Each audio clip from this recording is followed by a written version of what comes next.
Hey, good people, how you doing? Welcome to episode 34 of 254 Rugby. My name is Michael Kwambo, and joining me for this episode is former Kenya international, played for Black Blood, played for KCB, now is a rugby commentator when he's not in his day job. The man himself, Elijah Toili. How you doing, Elijah? It's been a minute. Yeah, Kwambo, it's been, and glad to be here, and really excited to be hosted by yourself, and really looking forward to a very fruitful conversation around matters that touch our hearts. These we've been in this game for a bit, and yeah, these things are close to us. So glad for you to have me here. It is my pleasure, and you know what? I think we can say it's been over 20 years and counting in this game. I mean, we do other things in our day to day Yeah. lives, but this is one thing. You know, like sometimes when I meet relatives and acquaintances, say from high school and college, guys are like, bado Mhm. unashughulika bado unashughulika na hiyo game, hujaachana nayo. It's something hard to explain, you know. Yeah, very true. It's you try get other passions, but you quickly fall back to this game of ours, and yeah, it's a blessing to actually be in this space. Now, Toili, you have had a front seat to Kenyan rugby in 2024, 2025. And the season officially came to an end yesterday with the Enterprise Cup final for men. There was the Women's Kenya Cup, the Mwamba Cup. I know there's still those regional qualifiers to see who will make the KRU Championship. But for all intents and purposes, the season is done. Now, for Yeah. you who's had like a front seat in terms of like for Kenyan rugby, what's the one word for you to describe the season in 2024 2025? Well, I would say it had its ups and downs, and especially twists and turns. Let me not say up and downs, but twists and turns, in the sense that for a moment, I think everyone expected that there would be a change or a shift in the 15th code of the Kenya Cup version. But really, by the end of yesterday, it was more or less the same story. So, but it was a good journey while it lasted. But at the end of it all, Cabras still reigned supreme. So I will say some few things stood out for me. And first, I will just say in the manner in which Cabras won that Kenya Cup, it was really professional in the way they approached the season. And there were they just kept it doing the bare minimum that they required. They never really hit gear 5 or you'll 8 if you're depending on what you're driving. But yeah, at the end of it all, they did the job, and it's a testament of the experience that they have in the squad. So I think for me, it was a season that promised some shakeups here and there, but at the end of it all, Cabras withstood it and walked away with what mattered: the Kenya Cup and the Enterprise Cup. Absolutely, and you know the way you said it pretty much remained the same. Also in the women's version of the game, yesterday Mwamba met Impala in the women's Kenya Cup final. It was close. The three finals that they've played have been close: 21-20. There was a 15-10, and then yesterday's ending 10-5. Mwamba, like Cabras, emulating the men. Mwamba women making it a four-peat in the women's Kenya Cup. Yes, indeed. They really had a strong campaign. They lasted and led throughout.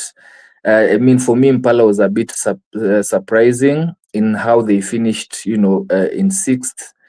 But again, you also look at the setup in the Impala women's, and they lost, I think, up to like 6, 7 players to the national sevens team.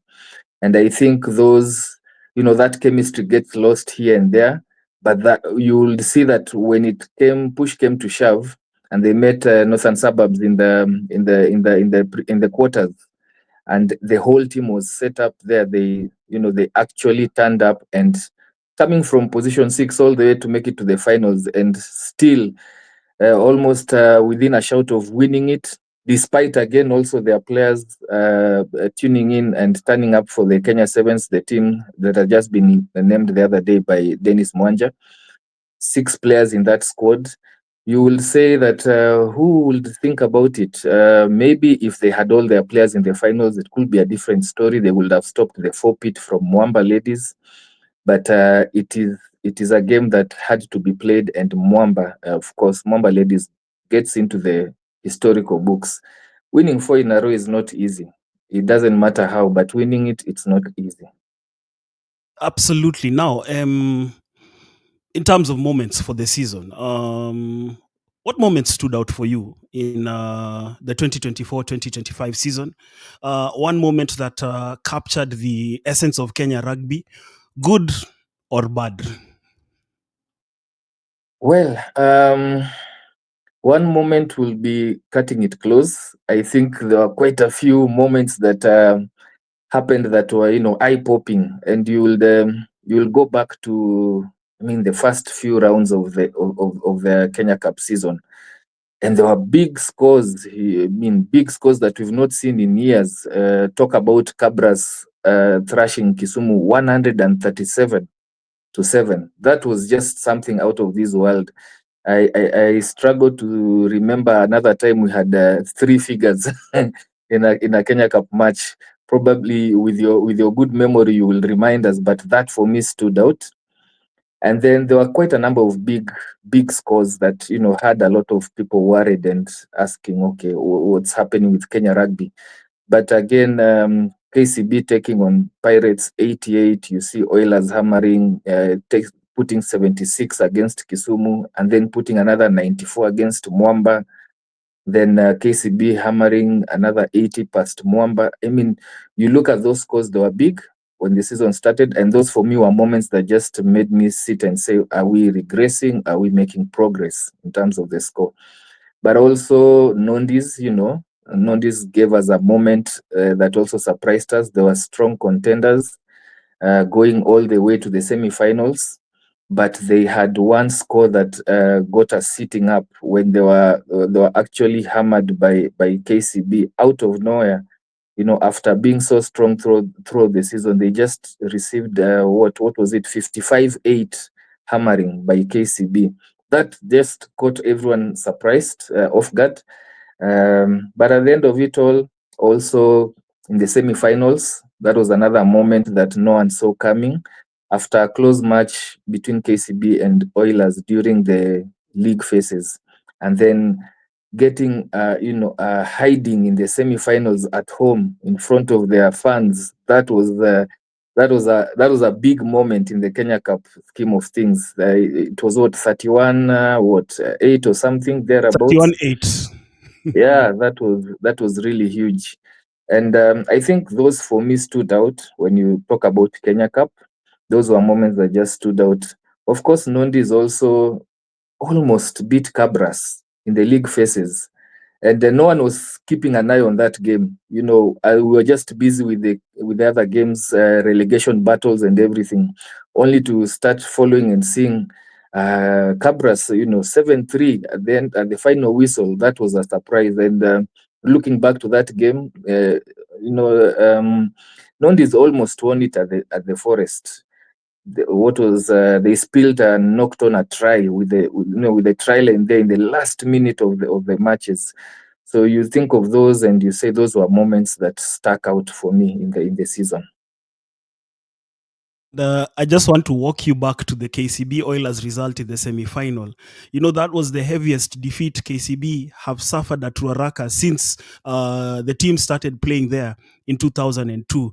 And I recall, Toili, also to take you back, those memories of 2002, the inaugural game between KCB and Blood. We were leading 19-10, then you guys beat us 30-26. You guys, we were made to show up for training the following day by Tunji. And hey, it wasn't easy, bana. Yeah, I remember that game. We were there. Of course, I played in that match, and I think having had watched KCB play, we knew they were a bit heavy-footed, So we just decided we'll play the ball out wide, take the racks to the 15-meter channel, and push KCB left and right all over. That score was surprising. We didn't expect to put 30 on that day. But to think that after that, KCB really protected the den. It has been a fortress, all those years, 20 plus years. And then Oilers just come in and raid the vaults in that manner. It was, that was a huge moment. Absolutely. We'll get back to KCB, but now let's talk about Cabras. Cabras have joined that exclusive club of teams that have won the forfeit, a club that includes KCB. It includes Impala and Kenya, not Kenya Harlequin, but Nondescripts. And Nondis actually did the forfeit twice. What audacity from Yeah, Nondis. But now let's yeah. get back to Cabras. 4 straight Kenya Cup titles. What's keeping them ahead of the pack right now? I think for Cabras, you have to go back to the intentional investment by the Rai family, and you look at it and you'd wish that was the same for all clubs. But investment is one thing. Getting the right mix for that to work and succeed is another story altogether. And Cabras have gotten the right mix finally. In their formative years, the approach was more or less one of getting players, well-tuned, already experienced players from other clubs, and you will see how KCB was raided with quite a number of players going. You will see how also Kenya Harlequins, and they cherry-picked basically the best players, but they used to come and stuck in the finals. I think what they have done differently, and it has come to bear fruit now, is that they have invested in the knowledge gap that has been brought in by the coaches. There is no club that has had more foreign coaches as Cabras had. You're talking of Muller, you're talking of Duplessis, you're talking of the current coach Katwa. I mean, and they are coming from the Rugby Superhouse, South Africa. You would expect that after time, the players who are being coached under those foreign coaches have a better grasp, have a better idea of how the game is being played. And when you look at the forfeit that they have done, yeah, that is going to, I would dare say, they might continue with that in the coming times. But also you look at the aspect of grassroots development. They have really changed the way Western rugby is harnessed. In the previous years before Cabras came in, if you're in the Western circuit, and you and I have been there in our high school days, you had to come all the way to Nairobi, to get a fair share of quality rugby. But Cabras have invested in that local ecosystem. You talk of Vihiga, you talk of Koyonzo, you talk of Butula High School, you talk of all those schools around there benefiting from training. In the few times that I've traveled to Cabras before the match day, before the games that are played, you will see one weekend Vihiga will come and they will be coached. And who do you guess will coach them? Taking them through 30 minutes, 40-minute sessions. You have the likes of Achayo, you have the likes of Max Adaka, the current Cabras coaches, taking the facilities that they have in place there, very impressive gym facilities, strength and conditioning. I mean, it's a fully set professional outfit there. And when those schools come in, that is a big thing. Other thing that they do about their recruitment is that they actually support students. They have scholarships that they give out. At one point, it was hitting 30 scholarships for people, for their players in TVETs, in campuses, in colleges. And if you're coming in to join Cabras, one of the requirements is that you must take a course. They take cognizance of the fact that rugby is a short-term venture, and they want to invest in players. So when you look at that and what they give back to the community, it has set up a really good atmosphere for them to not just survive but to thrive. And the last victories that you're seeing there are a testament to that. They are very good with player welfare. They pay a tidy sum for their and watch over their players quite well. Their technical bench is well paid. So I mean, that is that is something that has really worked out well for them, and a template for other clubs if it is possible for them to get to that point. Absolutely. And, still sticking on that Cabras story, you had mentioned 3 foreign coaches. There's actually a fourth, Mike Bishop, the Australian. I think Yeah, he's the the guy who, initial one. yeah, and he brought the Fijians. I remember there was a guy called Apesi or something, some Yes, big number 8 guy. There, anyway, yeah, he also came with the Jone Kubu, and that was the first pointer. The second pointer was, like you said, what Cabras are doing really. It's not really just about a monetary investment, but also a holistic investment in the players. So the question is, what's stopping other entities from emulating the Cabras model? Because sometimes they say imitation is the best form of flattery. Really, yeah. what's stopping other entities? I think it all comes down to governance issues and the structures that are put in place. Every investor wants returns, and every investor wants accountabilities.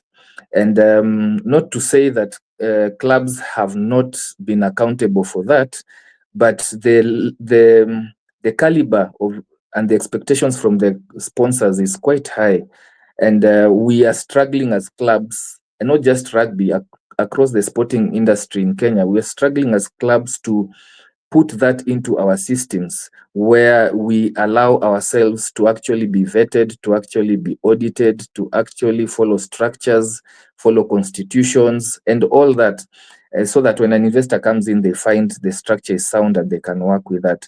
And I think through the 2010 to up to, say, the COVID eras, just before COVID, 2010, 2019, we saw a lot of investment in clubs, even in the national team and everything.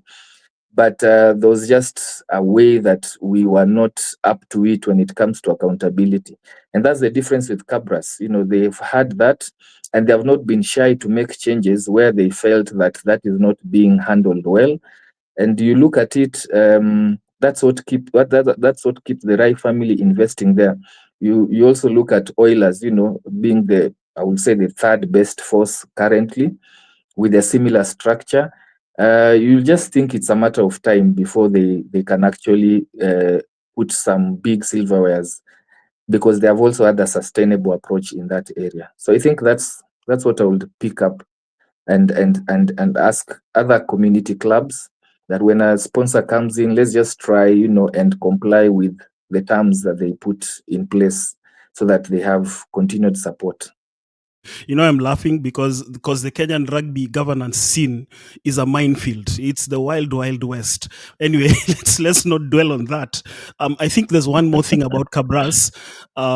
Yesterday was the Enterprise Cup final. You at that game. I think you can just sum it up. I mean, how did Cabras win it? First of all, you look at the player depth. That depth that they have in the squad is huge.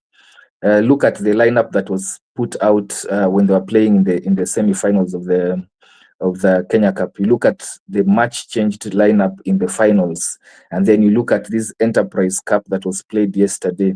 The whole bench for Cabras was basically new, different from the previous match. And you also have to look at around Western region, the number of players that they have out on loan to the other clubs, Masinde Muliro and the other clubs that are around there, Western Bulls and the likes.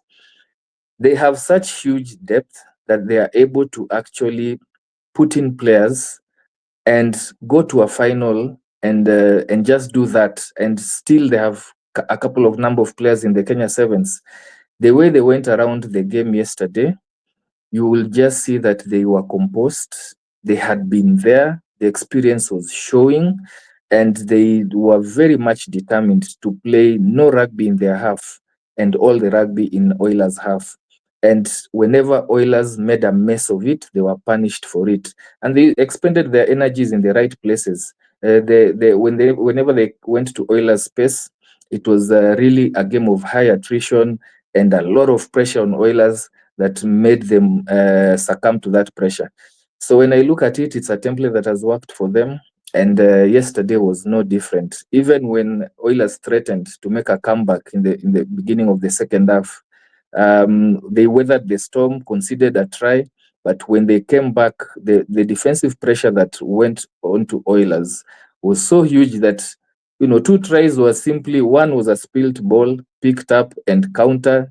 Another one was just passed straight to Griffin Chow, the winger from the proper. I forget the name, but he just passed it straight into his hands because of the defensive pressure. So I think Cabras, yeah, they had it right in that sense. Okay, enough of Cabras. Now let's talk about a team that we both played for and enjoyed success with. Of course, there are cycles. You're up and you're down. That's how I look at it, and it's Cabras's time to shine. KCB, on the other hand, I think they're in a transition. But for this season, with the new coaching staff, with players coming through, they started the season on fire. They were literally, businesslike and ruthlessly efficient in their opening fixtures in the Kenya Cup, and then they fizzled, and the fizzling out was quite dramatic. In your view, what do you think triggered that collapse? I think it's a discussion that has been there, and it's really been vibrant within in that space.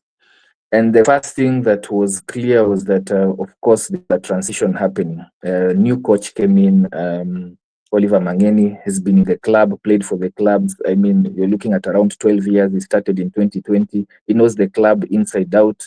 He has been a serial winner with KCB, winning, I think, five Kenya Cups and around 5 floodlights, 3 Enterprise Cups. So he's been there. He knows the structure. He knows how KCB has won.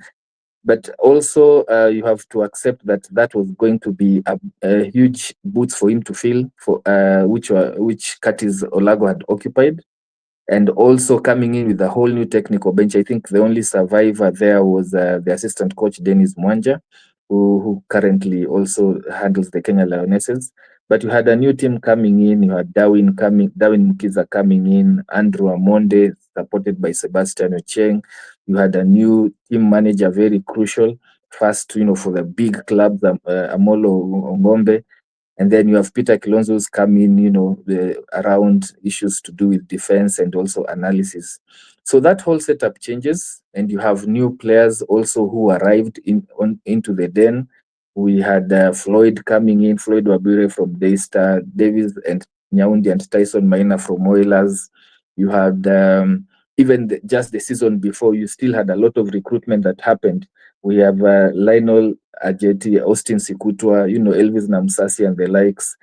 So when you look at all those changes, and they were in critical spaces, coupled up with retirement of the all-winning, all-conquering group of Andrew Amonde and Curtis Lilako and all that, all those who saw those forfeit and everything, it was going to be a tall order for KCB to replicate that.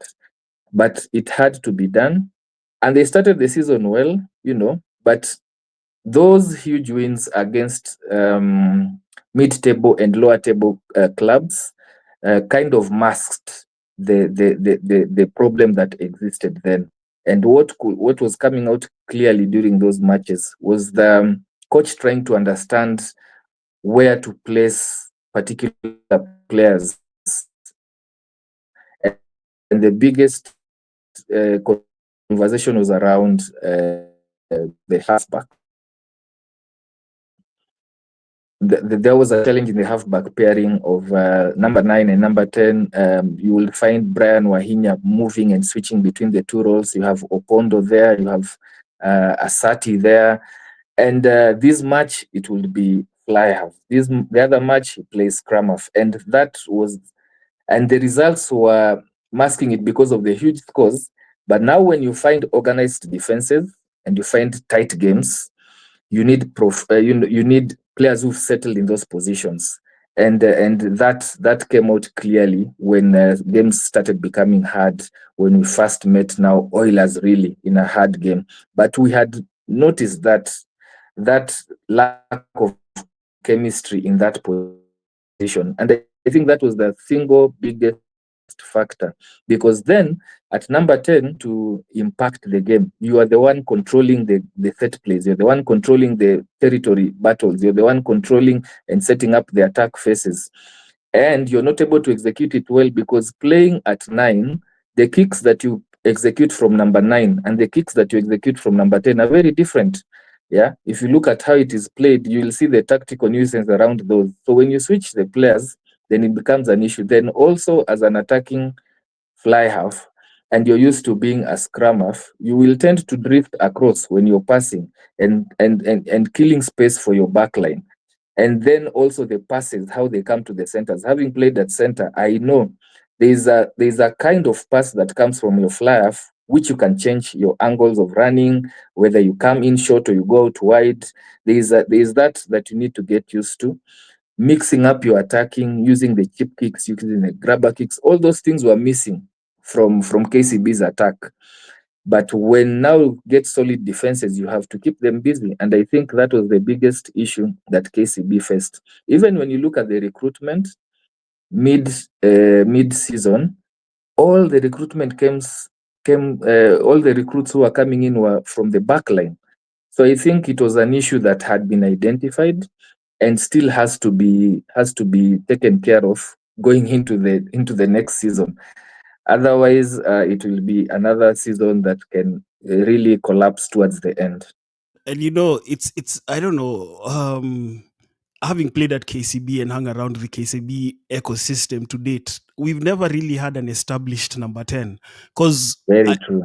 as you're speaking, I was just thinking back, and we've always had emergency number 10s. Because even when Ken Mosetti showed up as a number 10 with super performances against Cabras, this is a Mm, guy who had been deployed at center and at fullback. Just never, look at Cabras, for example. They have Dukisa, and you know that he's gonna be around.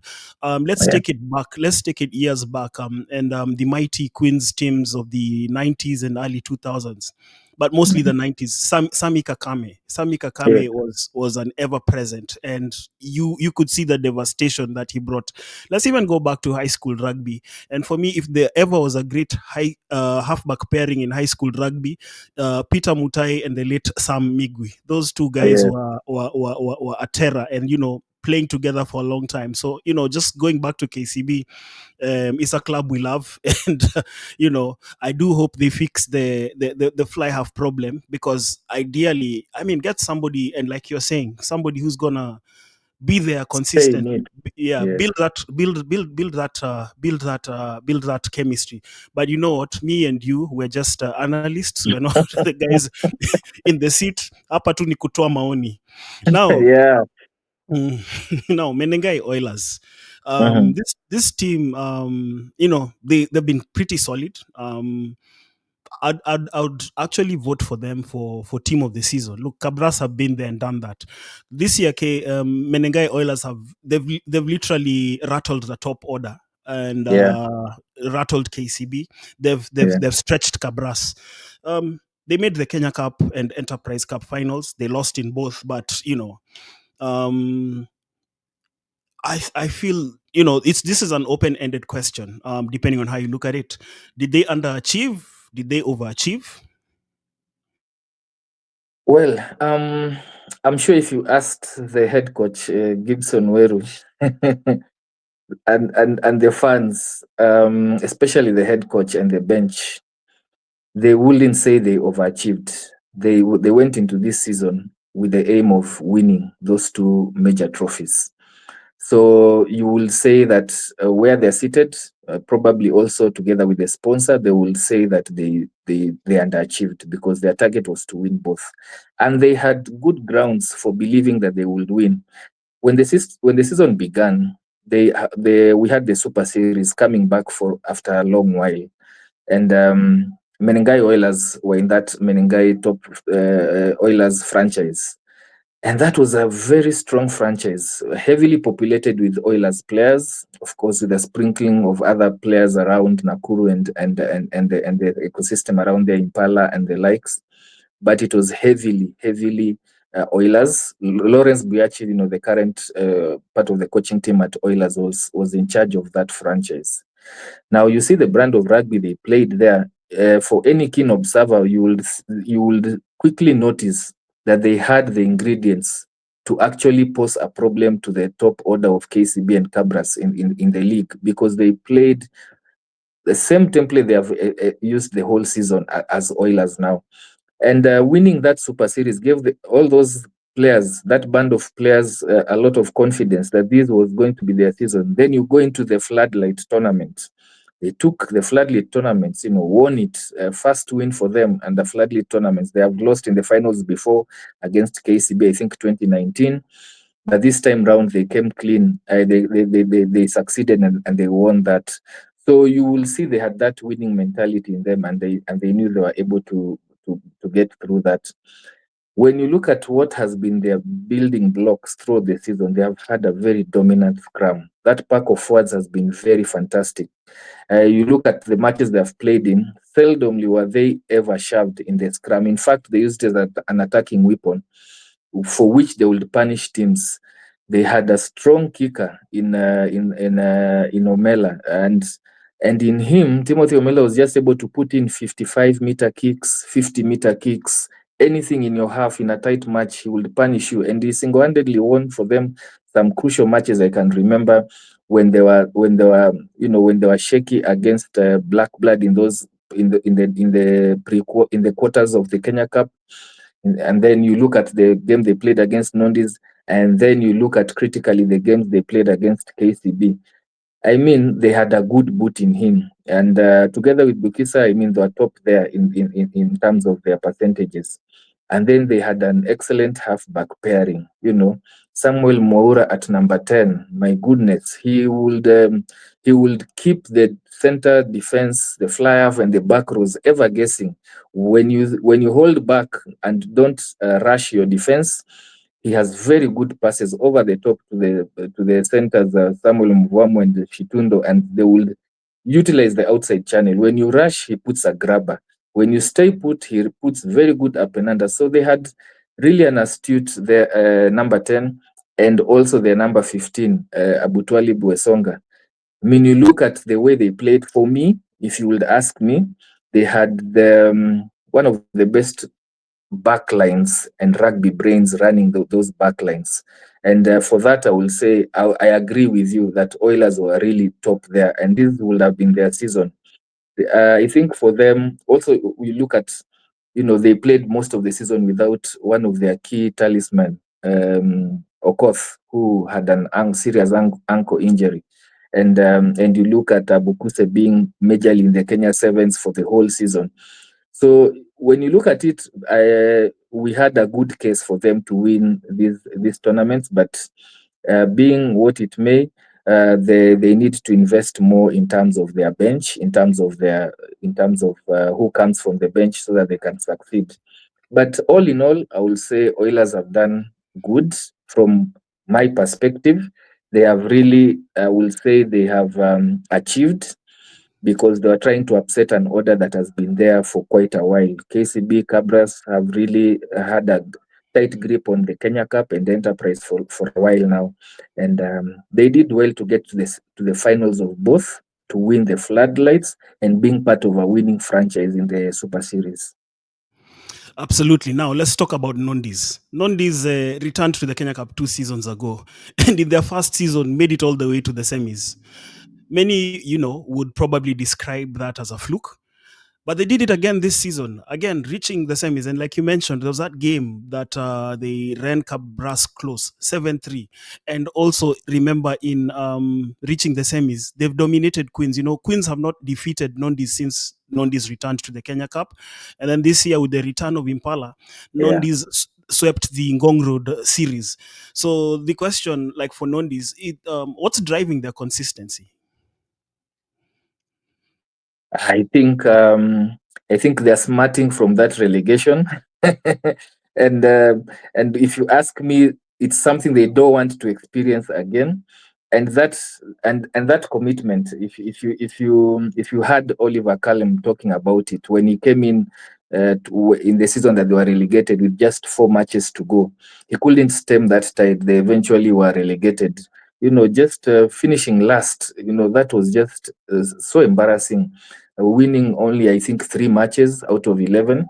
That is something that Nondis with who hold all the records around the 15s, I mean, you're talking of what, 25 enterprise together. When you put together the Kenya Cup titles, I mean, no one is even close to what the amount of trophies that they have in the 15 squad.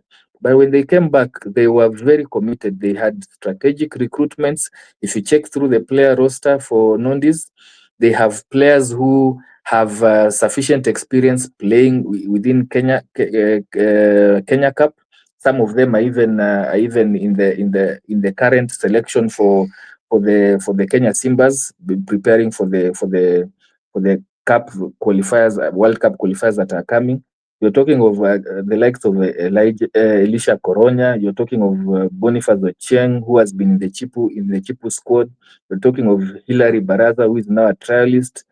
Charles Omondi, who's been there for a while, also currently in trials for that position. And then you have Charles Odiambo, one of the only centers, who's been picked from Nondis to go and have a hand in the Kenya Timbers. And then in the Kenya Sevens, you have Ben Salem. So they have really competent players. And I think when you look at the coaching staff with Callum there, they had all it takes. They are the best of the rest. When you remove Oilers and KCB and Cabras, they are really best of the rest. And you look at their wins in the mid-table, it shows really great fortitude and mentality. Their wins against Queens, you find it's around 5 points, and it's consistent every time they meet. It's around that range, 5 to 7. And you look at the other teams that they also come across. Those wins actually have cemented an attitude in Nondis players that they will not go down to the rest of the teams. And you look at the likes of Tony O'War, captain. You have Ronnie Omondi there at number 9. They have more than enough to actually get to the semis of the Kenya Cup 2 years in a row. So I think Nondis, for me, good structure, good pack of forwards. I remember even KCB playing against Nondis in the league phases. They could not get a shove against Nondis. The only thing that hurts Nondis is now the caliber and the strength of their bench, because once the bench is put onto the game, then they get stretched a bit. And the way you talked about Nondis being business-like reminds me of that phrase from the late Tanzanian president John Pombe Magufuli, hapa kazi tu. These guys Yeah, are just going about their business. Hakuna mambo mengi. Yeah. yeah. They Now, do it quietly in the background, and before you know it, they're in the semis. Exactly. Now, I know we hadn't planned to talk about it, but it just crossed my mind as we were conversating. Your alma mater, Black Blood, aka One You Day. Yeah, They've been a breath of fresh air. Them and the yeah. South Coast Pirates. It's unfortunate the Pirates gave us a lot of social media buzz, but anyway, they did well in the league. Anyway, we were talking about Black Blood. Also, them the past 2 seasons they've been a playoff side, and it's great to see that transition from them being a team that just used to fight relegation, because I Participate. recall there was a time when they said we just need to win 2 or 3 games and we're safe, but right now they're actually knocking on the doors. What's working at Black Blood? Can they get better? Yeah, I mean they can. This season they got to the playoffs, and in the process, they racked up some good wins. I think they had something around 6 wins throughout of the 11 games they played. When you discount the shock loss they had against Kisumu in round 11, the ultimate fixtures, and by then they had already qualified, for the knockouts. So they actually did Kisumu a favor to help Kisumu survive the relegation battles. But when you look at the way they are structured, they have had a consistent team. They have made do with the resources that they have. They have a very mobile forwards pack. They pride themselves in attacking set pieces, the racks. So if you are not good at protecting your racks, then you will have a long day against them, because they are quite mobile and quite agile. And when you look at it, they have had a consistent technical bench who have stayed really with them for a long while. And you need that when you're coaching a team that always transists or changes over every 4 years, as is the nature of college teams. So when you look at it that way, then they have had a good stint. Also, being grouped with the KCB in the franchise series this year, I think it gave them an extra edge against the others in the run in the run towards the playoffs, because then they were in the finals, they played big matches, they had quite a number of players appearing and playing the franchise. It gave them that needed high level exposure to get them to the next level, and I wouldn't rule it against them to one day, very probably, if sneak through, because I remember in the knockouts against Oilers, they had it very tight till the halftime. I think the scores were around 18-15 thereabouts at halftime, before Omela, with his kicking boots, just took the game away from them. So who knows? It just gives me memories about the great mean machine in their years, and the brand of rugby that they played, and how they got themselves into finals, and conversation at the end of the year. Yeah, now let's talk about Nakuru RFC. Nakuru, those guys gave us malaria because after 7 games, they had not won a single game. And to make it worse, they had not even at least lose with a bonus point. It was literally Mm, played 7, lost 7, 0 points. They racked mm. up they racked up 4 wins on the trot. They survived, barely escaping relegation in my books. What went wrong with their campaign, and I mean, what do they need to do going forward? I think for them, really, it has to boil down to financial difficulties. The exit of sponsors, there was a time they really had, they were really attractive, in the early mid 2010s, to, when they were winning back to back Kenya Cups and everything. They really were attractive. But somewhere down the line, I think with of course, the coming on of Oilers into the same ecosystem, and with a bigger budget and more structure and more support and more accountability in those areas, there was a huge shift, of course, of players, and they have never really recovered from that. Also, they are one club that has really had a lot of its players, going out. I lose count up to 10 or so players coming, leaving Nakuru to go play in Canada, to go play in US, to go play in Europe. So they have lost a lot of quality players in that space, from 2014 thereabouts, coming this way. And they have never recovered from that. So when you put it together, it's a whole keg of things that have made them shift from being perennial winners of Kenya Cup, or being in the semis, to actually just being mid-table and surviving and surviving. And this season was their worst in that sense, because they barely survived. They barely survived relegation. So I think, actually, what you said is right. And I remember they had, Musangi really had a hard time trying to shop for some financial backup, and smart applications came in just at that time with 7 losses in their belt. And immediately, smart application came in with, what was it, 2.5 million. They won the remaining fixtures and survived. So that is something that happened. And you also remember there was a time, during that time, immediately after that loss, the head coach Samuel Wariuki took an extended leave. It was chaotic there, and they had to call in some stalwarts. And I remember watching part of your podcast, and you're discussing who they had to bring back just to steady the ship. So you can see, Nakuru really have a strong history, but those are some of the things that they need to sort out before next season. Now, another club with a strong history, Mwamba Men, Kulabu, the club for you and me. First indigenous rugby club in Kenya, Kenya Cup winners in 1983. Problematic side in the sevens code of the game. They gave Mm, us the mm, legends, Humphrey Kayange, yeah. Collins Injera, Lavin Asego, to name but a few.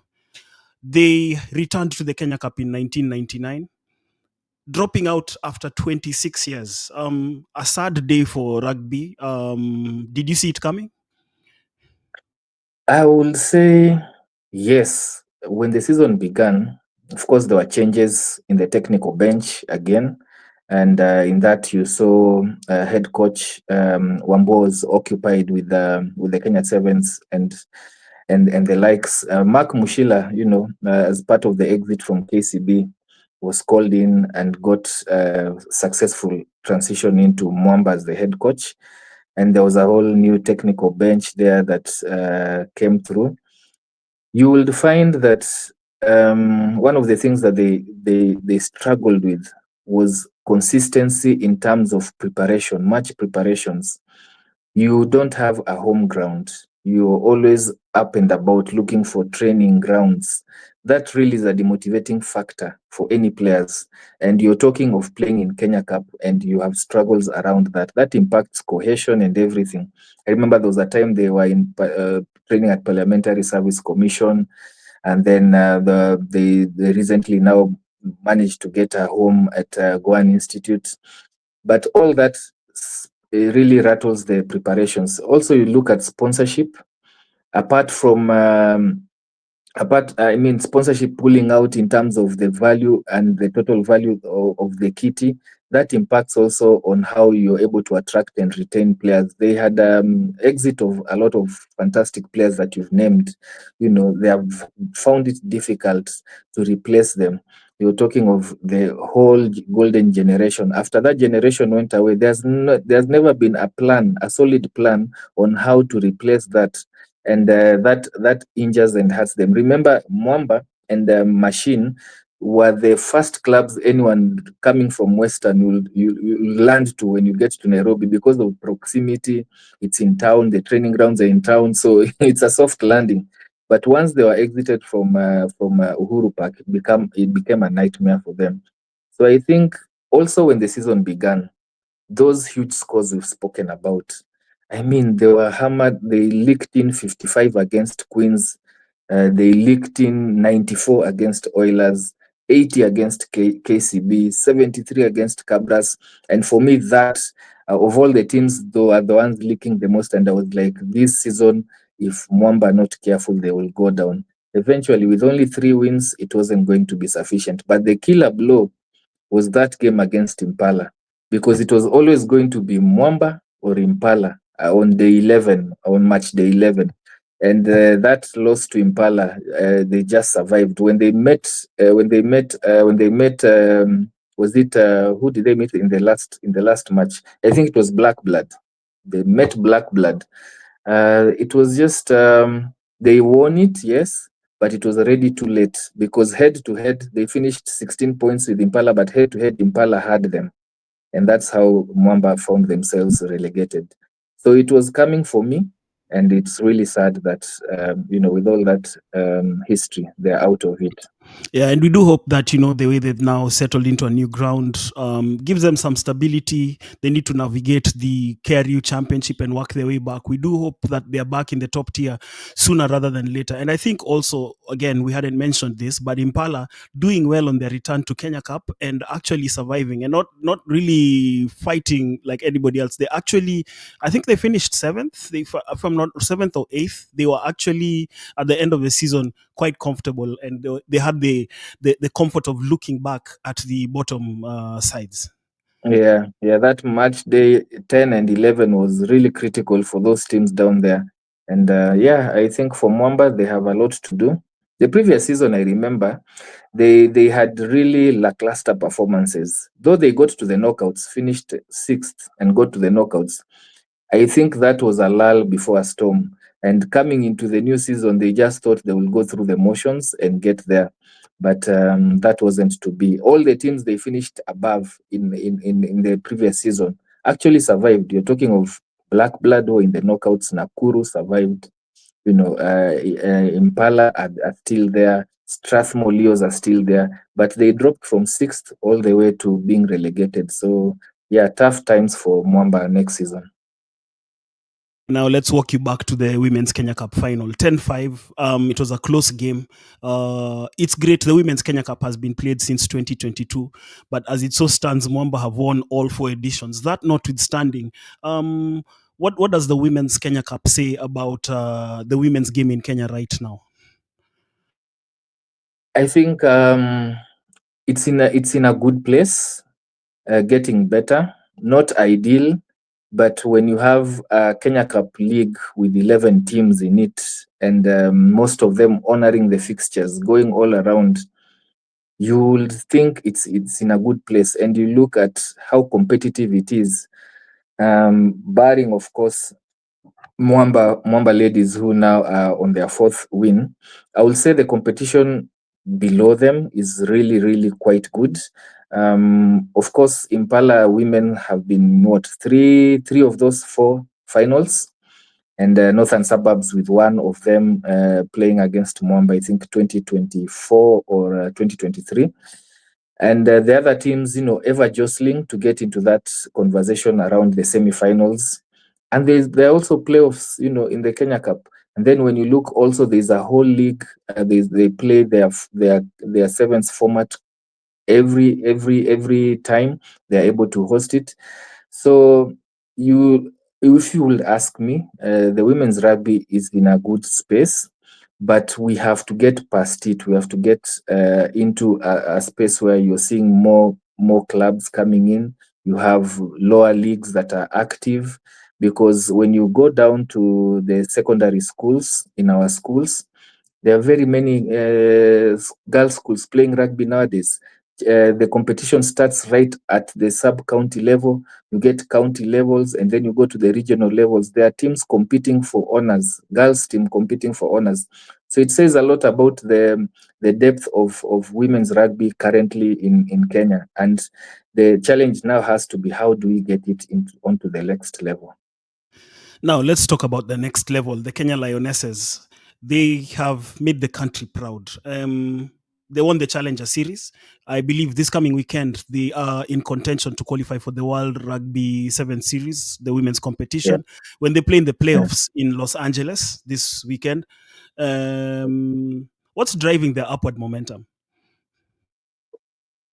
I think for me, I will say a steady steady technical bench. That bench has been together for a long while, and the coach, the head coach Mwanja, and his team have understood how the setup is with the girls, how they play, and everything. And also, with the little resources that we've had, the girls have been able to prepare fairly, not so well, but have better preparations than in the years gone by. And also, the vibrant local women's rugby has given us a good platform on the national team. We have, ladies going out to play international rugby, in the US and in the East. You look at that experience coming back is really helpful. But more than that is just the ability to bring in competitiveness in the squad in terms of selection, and selection on merit and everything. Because of course, in the previous times, there's always issues around selection, of players and everything. But when you have players who actually, when you speak to them, they are quite confident in the way that the team is being selected and the merits around it, and the performance is there to show for it, then you think that Kenya Lionesses have a lot to do. And they have done well so far with what they have had in terms of resources. So I would put it down to the technical bench being there for a while, the fair preparations that they have had, and if the sponsorship remains, they can achieve a lot, as we've seen this year. Absolutely. And we wish them all the best of luck in Los Angeles, but also in their future assignments. And, this is one team that has, put smiles on the faces of Yeah, Kenyans. Yes. yeah, Now, yeah, the, absolutely. the Kenya Simbas, our 15th team, they had a tough Africa Cup in 2024. I believe they finished fourth. They lost to Yes, they Algeria did. in that playoff, but it was a difficult competition. What were the key issues from your point of view?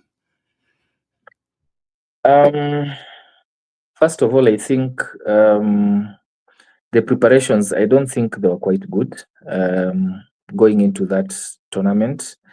We didn't have much in terms of anything that we could have said we act adequately prepared for it.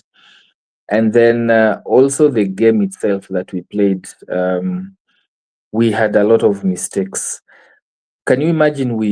Of course, we outscored Algeria. We outscored Algeria in terms of tries. We had 2-1 tries, but we were quite poor in the way we carried the ball, in the way we defended. We conceded way too many penalties, and because of that, we just Algeria just punished us with that with their boots. I look at it. I think was it the previous season, the previous African Cup. We had them and we beat them comfortably. Of course, it was a 1 point margin, but the way we played was quite different in our loss to them in this game. So I think we didn't do ourselves any favors. And but then also Namibia, when I look at that tournament, it was an interesting one. Namibia were hot favorites and just exited courtesy of Zimbabwe in the same semis. So yeah, it was an interesting one in the third and fourth playoffs, of course, losing to Namibia, but we really opened ourselves up, played freely, and it was a better match to watch, a better execution. But of course, Namibia just had too much for us on the day. You talk about Namibia, and I don't think they took this competition for 2024 too seriously. Yeah, They brought more of a second string side, yeah. but we know what they have in store for us in 2025. And that brings us now to the next part of this conversation. The 2025 Rugby Africa Cup again takes place in Uganda. Kenya plays Uganda in a direct quarterfinal. But away from that, this competition in 2025 serves as a direct qualifier for the 2027 Rugby World Cup. How do we shape up for that campaign? Oh yeah, we have to start early. I mean, and I think part of it is also to give players enough rest from club commitments. And it's good that the season has ended quite early, and players are able to have a narrow focus on their responsibilities around Kenya Thimbers. I did see plans with the chairman, Sasha Mutai, just sharing around it, and the issue is there is a camp that is being planned for 6-week camp in May in South Africa. Play a few of those Currie Cup matches, which is always good for us because then the intensity is increased and the patterns and the structure of play when we are under duress and stress is tested really for the national team. So I think that is a good preparation because this has to be taken seriously. I mean, an opportunity to finish fast and go straight to the World Cup is something that we've always desired. And also in terms of sponsorship, with this coming on board, I mean, when you look at what Sports Pesa have done, and what Safaricom and Pesa have done, coming in with quite a good chunk of money, not where we'd want it to be, but better than where we had nothing. That also helps in our preparations. So I think the rest is just for the teams for the Kenya team and the technical bench to just ensure that the selection is proper. It fits how we play. It fits the opposition that we are going to face. We should be able to tinker and play the right players for the right games because with Power Waters and with everyone there, we have been there. We know what it means for us to play at that level, and I'm looking forward to see what we can do. Great. And, we again wish the Simbas all the best. And I mean, you're playing Uganda. Come on, let's at least get over those ones because it's also a neighborhood. It's a battle for neighborhood supremacy. And we know how noisy those guys get when we lose to them. So, I mean, we need to silence the noisy neighbor first, regardless of preparation. That one is there's it's no doubt. It's But not about form, it's not about anything. That has to be something that you get across, whether you're in bad or poor form. yes. Yeah. Now let's talk about Shuja, because no rugby conversation in Kenya is complete with the mention of Shuja. Shuja and the Lionesses, they've had busy international seasons. The Lionesses playing the Challenger Series, which they won. Shuja returning to the World Series after relegation. What has been the standout from their campaigns in your eyes?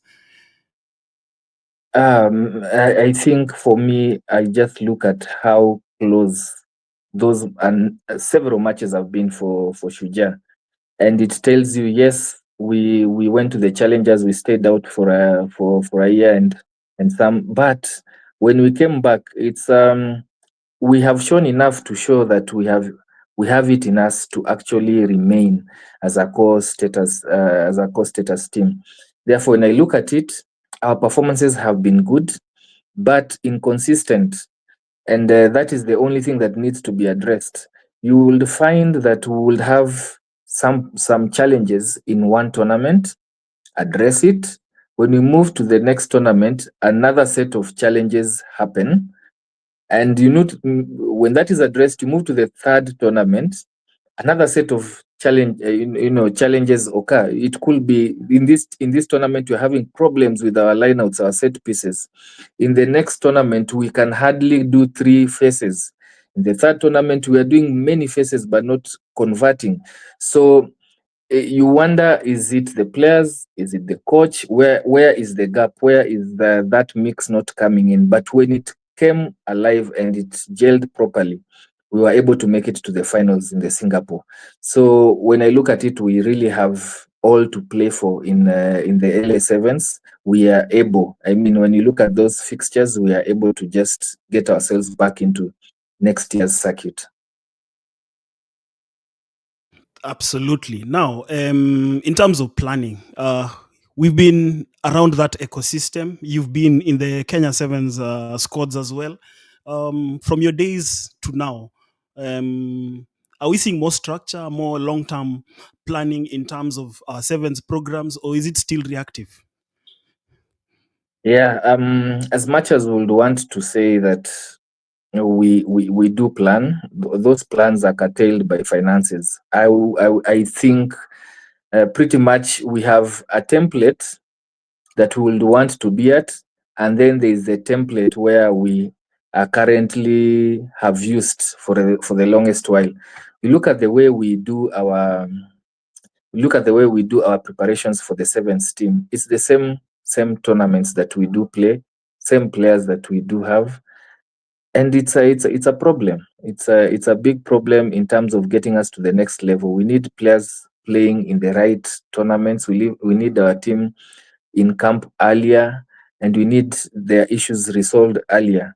This season we just had a bad start with the players just taking time to sign their contracts and everything. So um, our preparations are not ideal at all. It can be better. And I'm just hoping that we actually get ourselves back into the circuit, and then now from there have player contracts signed early enough, have the issues around which tournaments we're going to participate in for preparations way before, and have the finances ready so that we can participate. Otherwise, it will remain reactive at the very best. True. The reason I'm laughing is because we're about to get into a topic that always elicits reactions. Mm. You're dressed in a yellow shirt, which is similar to what our match officials wear. Our match officials, led by the good president Alfred Okwemba. I'll look for him one of Yeah. these days. Yeah. So, how do you rate the quality and consistency of match officials this season? Well, again, at the risk of just getting myself into trouble on this topic, I will just say that we have plateaued, really. We have plateaued in that space. perhaps, and a couple of things have happened to lead to that. I don't think it's the referees making. Most of it is you have referees who are very demotivated, very discouraged with the setup the way it is right now. You look back to those days, we used to, I've seen it this year, a return of it this year, but we used to fly in referees, for our Kenya Cup fixtures, talk of even sevens. We used to have referees flying in just for the local circuit, one or two of them. And our own referees used to go out. We had a lot of fixtures where, and several of our referees used to go out. Nowadays, I can hardly barely see even one referee traveling out for the fixtures that we have, the tests that we have within our continent. And that makes you wonder, if you're joining the refereeing field, what are you looking up to? What motivates you to do better? What are you aiming at? So I think maybe it's finances. Of course, it's finances around there, but maybe it's not, because there's a whole ecosystem that the referee society and their support structure looks like.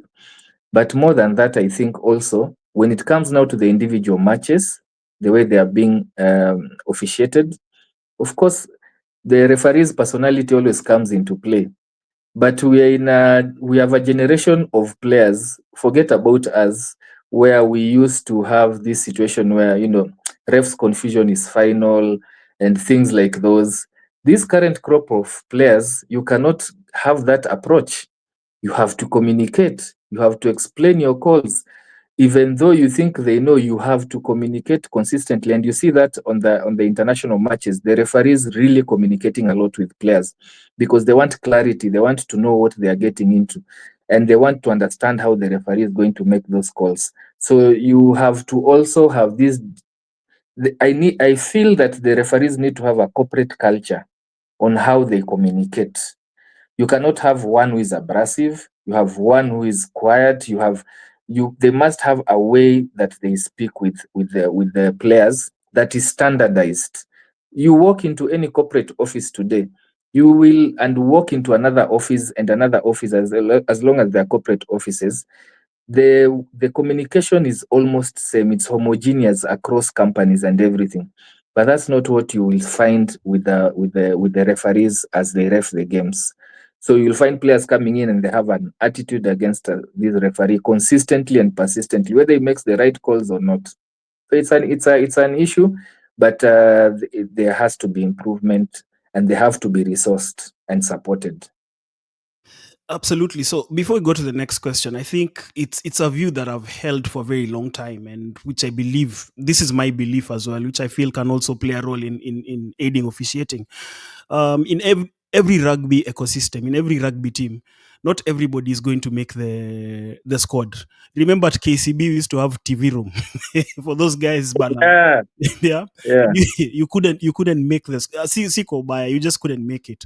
So I know that we are encouraging players to take up roles in management, coaching, being medics. What role can clubs do in encouraging their players as well to become match officials? The reason I say this is because, and this is with no offense to our current crop of referees, many of them have been exposed to the game in other ways, but they haven't really experienced the game from a playing perspective.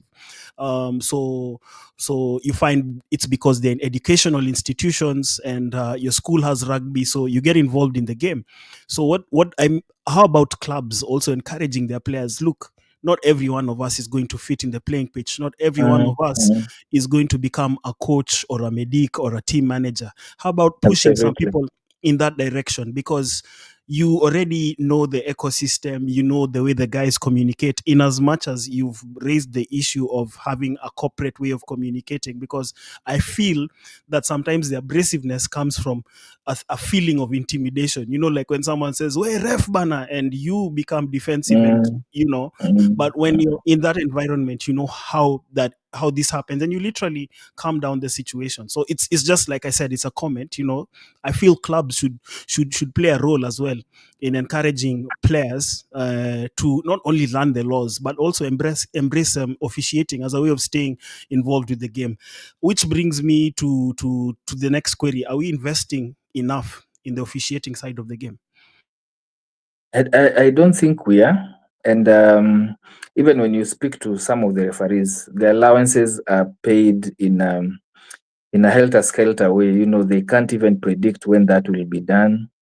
You have so many referees coming into the system, but now we are at serious danger of, I think, in my opinion, we're in serious danger of now having a dwindling of referees, because I think I saw somewhere there are over 200, and they have been delegated into, the different counties, the different places that you have, the nationwide, the championship and everything. But that is as much as growth goes, because there is no pathway. And if you look at it, your opinion is very good in terms of bringing players into that space.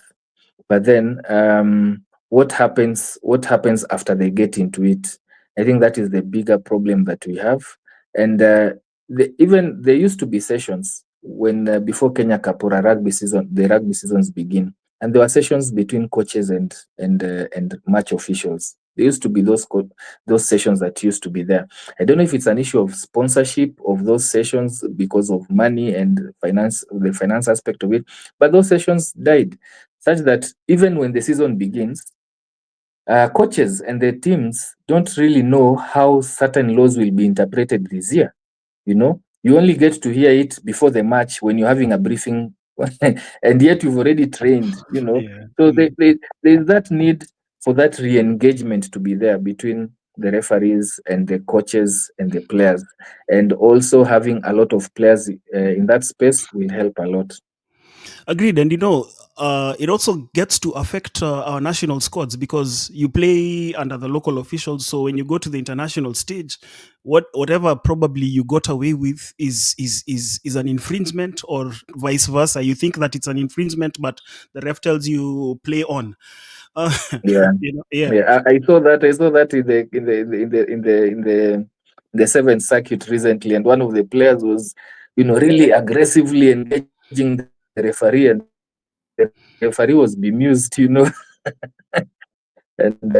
so we need to support them, get them back, expose them more, because we're on a good trajectory, but that has really changed. Okay, Toili, you've been patient enough. We've sat here for an hour and 11 minutes. We're coming to the close. Just probably three more questions. Starting with, we are looking ahead now to the 2025-2026 season and beyond. What top three priorities would you like to see addressed in the coming season and beyond?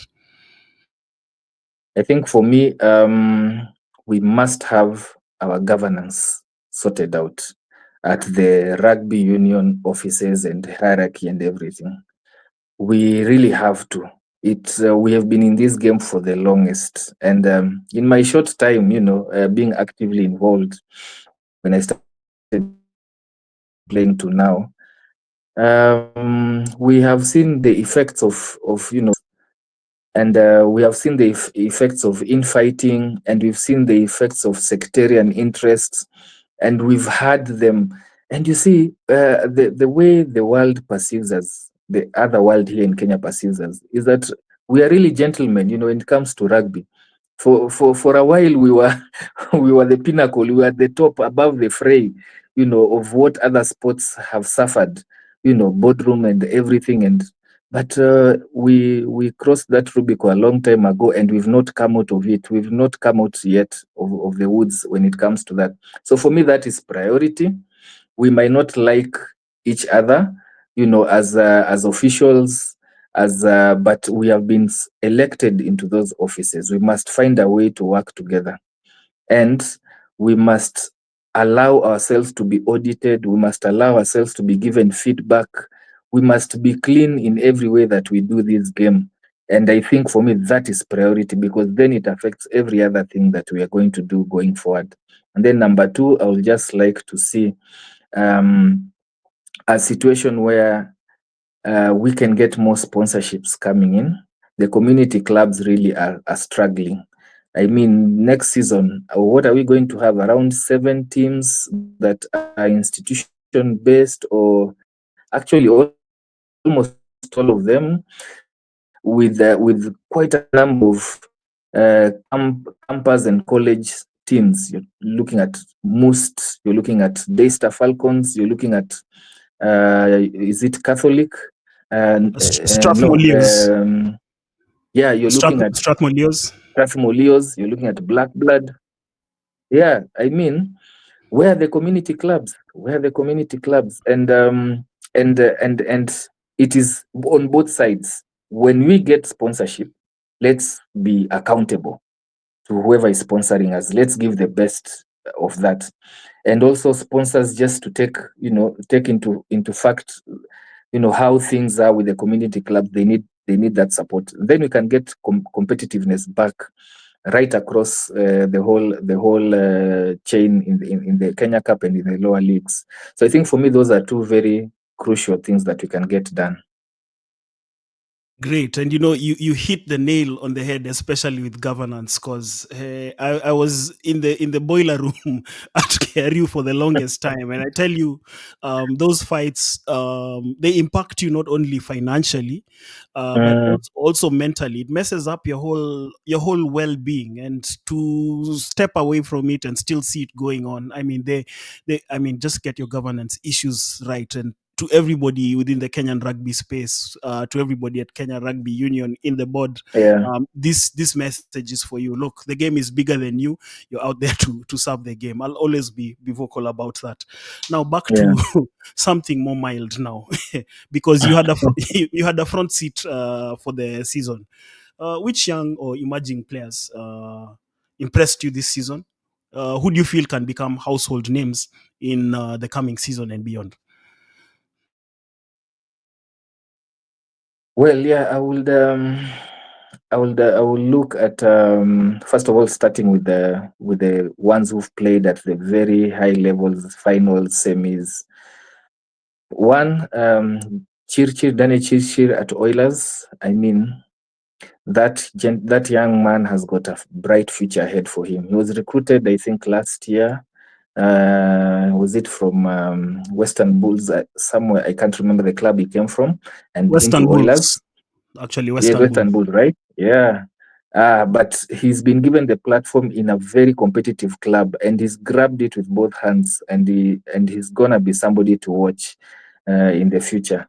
I also look at Cabras. There's a boy there called Jackson Skater.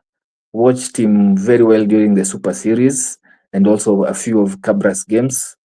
Given the opportunity, and with the Cabras, with the Cabras squad also coming of age, these are some of the guys that you have to watch out for. Of course, Cantona is already in the mix, and these are guys who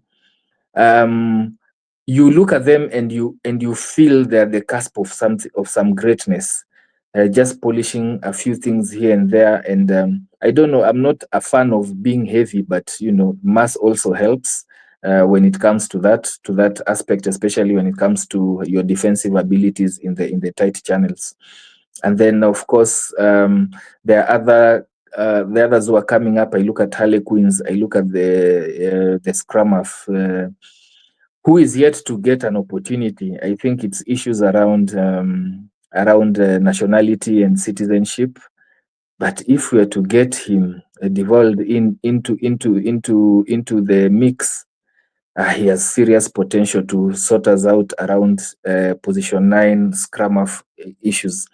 So, of course, you look at in the forwards, you have the likes of Andy Cole, has already become a regular, still has many years ahead to play, and you're looking at it and you're saying quite we are quite covered in those spaces. So for me, I think it's a good conversation we are having. If you look at our Simba's team, it's effectively an average age of around 27, 28. Have quite a number of players closing in on 30 and above. So it is a space that we want to have that conversation, and we have to bring our youngsters through very quickly so that we are not caught flat-footed when that transition happens. Great. And then there's one more name. He finished the season strongly for the Menengai Oilers, Samuel Ovwamu. I Yes, recall inside watching him. center. Exactly. I recall watching him in the seventh circuit.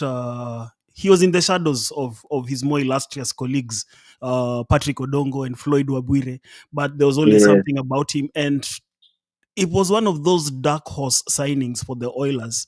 I was like, okay, this guy has gone to the Oilers. Let's just wait and see. And I probably thought, he'll be useful in sevens, but Gibson Weru has really brought out something in him, and he's proved to be effective cover for John Okoth, who covers that channel regularly. And the future is bright for him. Yeah, Oilers really have had very good. If you look at Oilers together with Cabras, if you look at their influence in the Chipu team, I mean, you have almost 17 players from those both two clubs, and especially with Oilers, they have learned how to breed them. They have really turned out quite a number of players who have come through the system. And Gibson Weru doing a good job there with those. He's not afraid to actually give young players an opportunity to start. And that's why even now on his third phase of rebuilding Oilers, I will tip them to be a serious contender for next season. If KCB and Cabras do not get it right, I actually tip Oilers to get all the way and grab one of those two trophies. Great. Now we are coming to the end. So one last question for you. There have been ups and downs in Kenya rugby, but what gives you hope for the future of Kenyan rugby? You had to ask that one. I had to. I just had to. um, I think I look at our national teams and where we've come from. With my biggest hope is with the Lionesses, the women's rugby. They really look like we had reached a ceiling, and now they are ready to burst through that glass ceiling and be a regular in the world space. So I think my hope is most in the women's rugby. And then also Chipu, we have not. My goodness, the talent that we have in that squad. Every year they participate in Bathurst Cup. You look at the way they play. This year, actually, save for that loss, that squad plays with such I don't know how to put it, with such accuracy in those few instances that they play well. They really play so well that you're like, if they are given the opportunity, proper preparations, then we can really have um, a feeder system that really works for us. We're at a place where we can easily equal and rival the Sables in terms of what they do with the youth and age grade rugby, because our talent is really top notch. It's just the preparation that is poor. So on that one, I'm really hopeful. And then also Kenya 15s, I think we are at a place where we have 1 or 2 years at most before change really hits us hard.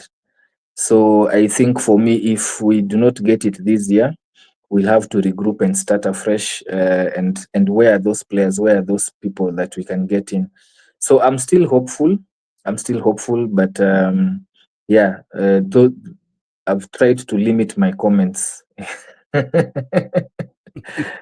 Great, man. It's been a great session with you. Thank you so much for your time. I mean, yesterday you were in Nakuru. I know you want to rest. Monday is you need to be in the office, but you still made time for this. I appreciate this a lot. Look forward to more conversations with you on this platform in future.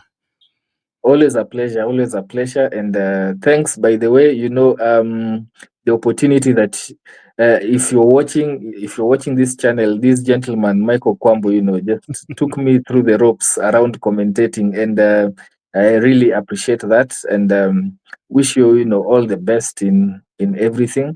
And I will be glad and honored just to have another session, another talk about this game that we really love. Thank Thank you. you. And one more thing, people forget there was a time we were neighbors in a neighborhood in Nairobi. Yes. Yeah, so tumetoka Yeah, mbali. Yeah, tumetoka mbali. We used to go to the den and train and come back, all that yeah, hustle, and we yeah, will congregate at night to watch football, Champions League, and all that. Yeah, yes. those were good days. Those were really great days. Yeah, it's been a great catch Yeah. up. And to everybody who's watching, thank you so much for watching. Make sure to like, subscribe, share, give us your comments, give us your feedback. This has been episode 34 of 254 Rugby. Catch you again next time.